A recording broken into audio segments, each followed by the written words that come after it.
Агаарын бохирдол жирэмсэн их урагт нөлөөлөх нь. Жирэмсэн ихийн эрүүл мэндээс ургийн өсөлт бойжилт бүрэн хамаардаг. Жирэмсэн их юун төрөнд хүчил төрөгчөөр хангагдах нь чухал.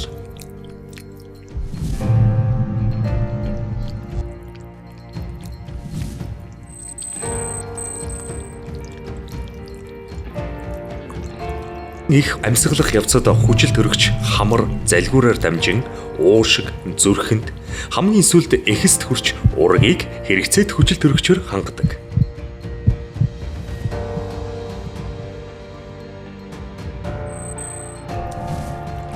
Энэ үйл явц эхийн амьсгалах мөч хүүхэнд зогсолтгүй үргэлжилдэг.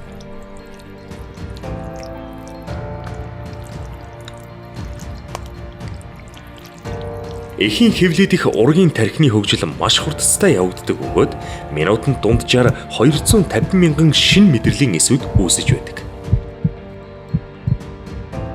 Урагт нэвтэрсэн тоосонцор ургийн тархины хөгжилд сөргөөр нөлөөлнө. Эксээр дамжин урагт нэвтэрсэн нарийн ширхэглэх тоосонцор ургийн тархийг гэмтэн ой тогтоолт болон анхаарал төвлөрүүлтийг сулруулан суралцах чадварыг бууруулж хүүхэд боломжоо бүрэн ашиглахад саад учруулдаг. Агаарын бохирдол нь өсөн боожиж буй урагт дараах байдлаар нөлөөлдөг. Ургийн өсөлт удаашрах, жим багтай төрөх, дутуу төрөх, зулбах, ДНК-ийн өөрчлөлт. Агаарын бохирдлоос хүүхдүүдэд хамгаалцгаая. Утаа их үед гадагш харахаас айлуулах зайлсхий.